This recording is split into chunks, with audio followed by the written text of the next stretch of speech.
What's poppin', T subs and T squad? First and foremost, I just want to take the time out to shout out each and every last person that wished me a happy birthday on Friday. Who emailed me, DM'd me on Instagram and Twitter, the cash apps that you guys sent, the super chats that you all did for the laugh that I did. I totally just want to take the time out to thank each and every last one of you guys. Like, it really meant a lot. Thank you guys so much for all of the outpouring of love and the appreciation and things like that. Um, I love y'all. Thank y'all so much. Y'all really made my birthday weekend really, really great. Shout out to Scotty and the rest of the Just Us League for showing up. Shout out to Make It Make Sense Mims. That's my boo. Shout out to him. Shout out to CCF Freak. Y'all know that's my baby. He's straight or whatever, but that's my baby. That's my favorite. Shout out to CCF Freak for coming through. Definitely appreciate that. And y'all, I'm sorry that this review is late. I really meant to get this out to y'all yesterday, but the news of Miss Tracy and her demise with esophageal cancer, girl, that shit had me crying, sliding down the wall all day yesterday. Like, I after hearing that, I was living under a rock. I did not want to come up here and do nothing. So for those of y'all that's asking me to talk about it, girl, I can't. I can't. I don't, because y'all know that was my favorite. That was my heart. So I can't. But what I will say is definitely, rest in peace to Miss Tracy Braxton. She's in the comfort of his arms now. And that's one thing that we all have to remember and take from this. Because when I told y'all I was in here slatting down the wall crying, I'm telling y'all some real shit. Because that hurt my feelings. Anyway, now that that's done, Love After Lockup. This is season 4, episode 2, PO Problems. Indy and Harry. Harry just got out. They ready to have sex. The one thing that pissed me off the most in this entire episode was Harry and his attitude when it comes to his people. You know, people that get locked up in jail, they really got the game fucked up. And I learned this back when I was a young kid. Again, my parents, especially my daddy, used to, and when he passed, my mama indoctrinated this. And she used to tell me and my brother all the time, if you go out there and you do something stupid to get your ass locked up, do not call me, do not write me. Do not expect for me to come and see. My mom used to tell me that all the time. My mama said, because I can't take seeing you in there. So you already know I ain't going to come. And, you know, stuff like that. Because Harry's whole attitude towards coming home with this, like, this is why this is how I know you was getting fucked in jail. You look like the type to get fucked in jail. Because it meant more to you to go and spend your girl's money to buy your halfway fuck buddies hamburgers, and then you show up to your sister's house, who's kind enough and nice enough to allow you to stay in her house. Not only you, your girlfriend and her child to stay at her house. And the most you got for them is a bunch of attitude and, oh, I'm going to show up when I want to show up because they didn't come and see me. They didn't do that. So what? When I look at your family, Harry, you have no reason to be in jail and doing what the fuck you doing. Because when I look at your family, I don't see hard times. I don't see hardship. I don't see poverty. I don't see, panhandling on the street. I don't see none of that. From what I see, I seen that you come from a relatively good family. No, what it was you was filling your beats. You grew two hairs on your nut sacks, and then can't nobody tell you nothing. And then you ended up in the predicament that you ended up now. And then the way that you went off last night, I could tell that's probably another reason why your family really want to halfway deal with you. Because it's just like you're not smart in nothing that you do. And you got bit in the ass for this bullshit down to the end of it. And that's what you get. And Lydia, you're a much better woman than I'll ever be, because him, them split ends, no, her child would have still been at my motherfucking house. You wouldn't have been at my motherfucking house talking to me like that after I just spent all day cooking your ungrateful ass a damn meal. Like, it was going to kill you to go home, see your peoples, eat, and then you could have went out. Or you could have gotten your friends burgers the next damn day if it meant that much to you. Much like Lydia said, your friends are the reason why your ass got in trouble. Here it is again. You're putting your friends over every damn body else, and you want to take it out on your family. I wouldn't be there for your ass either, Harry. I wouldn't be there for your ass either, nigga. Fuck you. Riding that bitch. That's my attitude, because he pissed me off with that. Moving on.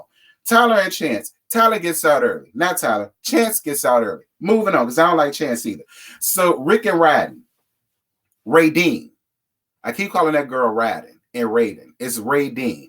Raydean.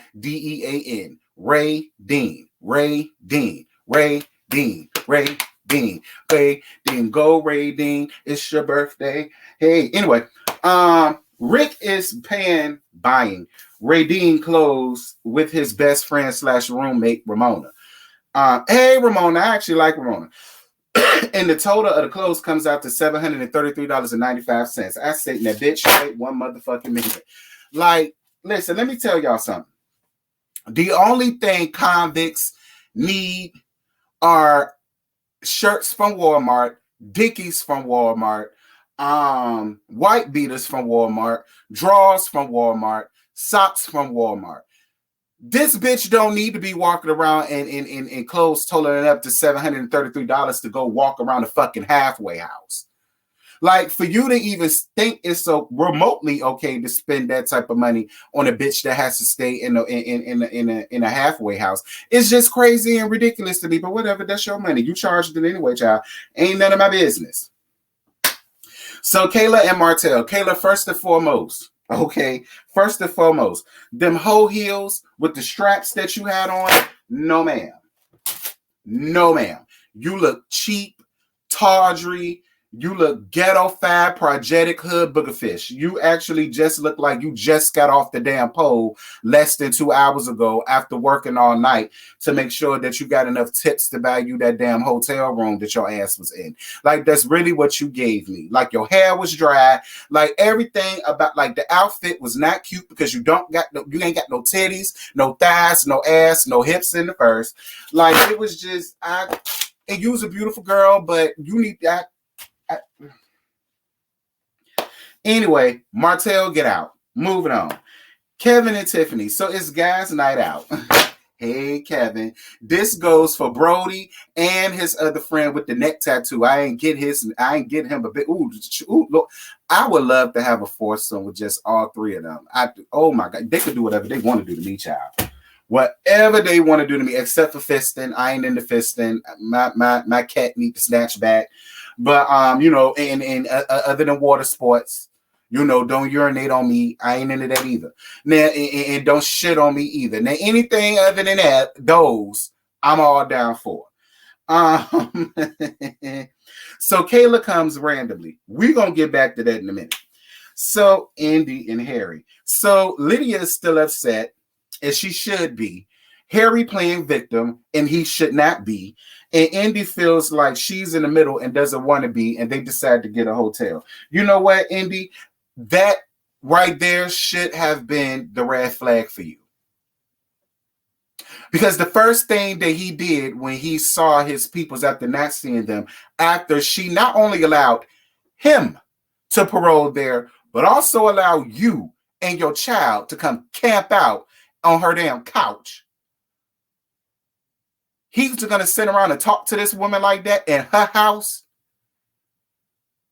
And you still there? You still ain't got no flashing lights, like no bullhorns is honking, no bells is ringing off in your head. You just stuck like a little puppy. Just whatever the fuck he wants to do, you go and do. Like a little chihuahua. Just. Tyler and Chance. Chance get out. Her car broke down. They needed a jump. Moving on. Rick and Raiden. Rick is going to see, I keep calling her Raiden.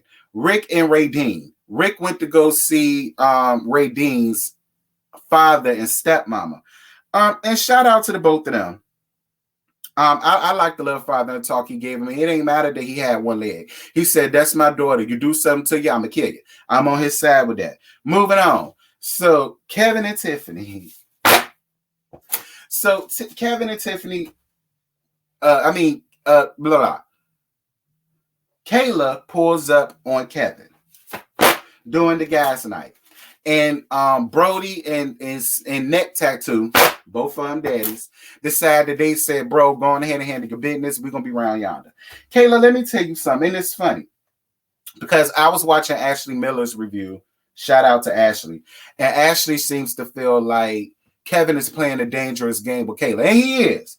But Kayla, I mean, not Kayla. Ashley, I want to add something to that. Kayla is playing a very dangerous game too.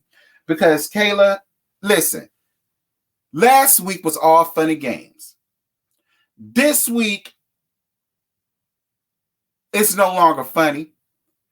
And I feel like at this point, if this man is telling you the only thing I want to be with you is friends, but then you turn around and say, well, then why do you keep wanting to stay the night with me? Why do you keep wanting to sleep with me? Here's a better question, Kayla. Why do you continue to allow him?